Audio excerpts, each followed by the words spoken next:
Ninong, baka kaya ba ko itong paligayahin ni Matilda? Hindi lang ligaya, happiness pa. Yan ang gusto ko, Ninong. Kumbaga sa apoy, naglalagablab. Yung yak! Tsaka ito gusto ko, landi. Yun. Lolo! Oy!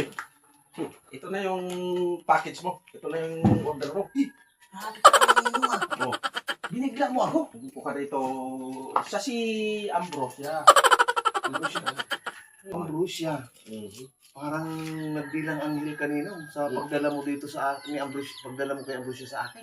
Alam mo ba kung saan pagaling yan? Saan? Galing yan sa International Cabaret. Hindi talaga salamat ha. Oh. Ito ang gusto kong peace. Ito ang hinahanap ko. Hindi pwedeng salamat. May bayad yan. Ganun ba? At saka plus. Huwag mag-alala, Ninong. Magkakaroon ka.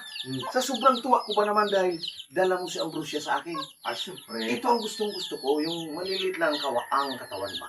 Ay, yung mga, ang tawag dyan, lolo, mga papakil. Para bang, Parang chichirya. parang nangatakatain. Na malutong.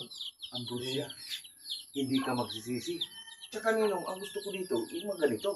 Yung legs ni Ambrosia, parang bulo ng kawayan. Ayun, yung balahibo. Balahibo, ang balahibo ang nakita ko rito, parang balahibong daga.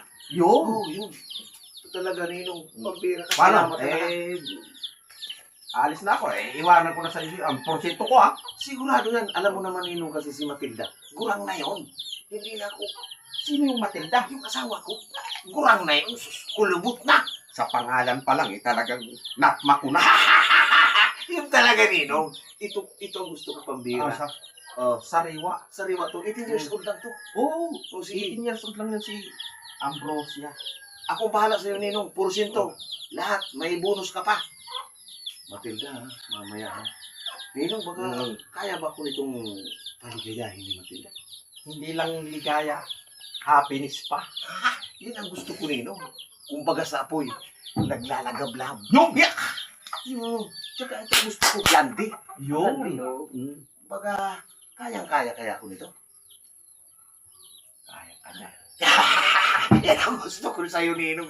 Kapag nagdala ka talaga palaban. Ay, syempre. O paano, Uy, Ninong? Sige. Ay, may bisita ka. Uy! Matilda! Hindi ka, pasok ka!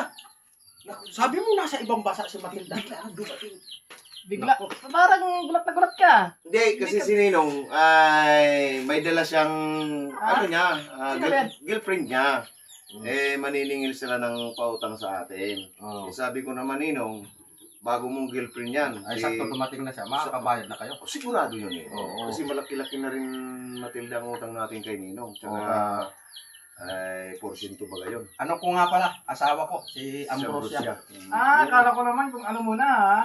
Hindi. Ay, hindi. Ikaw ba naman ang lulukuhin ko? Hindi kita ipagpapalit. Kahit ganyan na parang tuyo ka na rin. Hindi ko ipagpapalit Ninong si Matilda kasi ito rin naman ang nagdadala ng swerte sa buhay ko. Okay, paano na? Sige, Aalis na kami ni Ambrosia. Oo. Sige, Ah, Ambrosia. Tara na, Ambrosia. Next time ha. Hindi tayo kumita. Paano na yung dilihensya ko? Yung porsyento ko.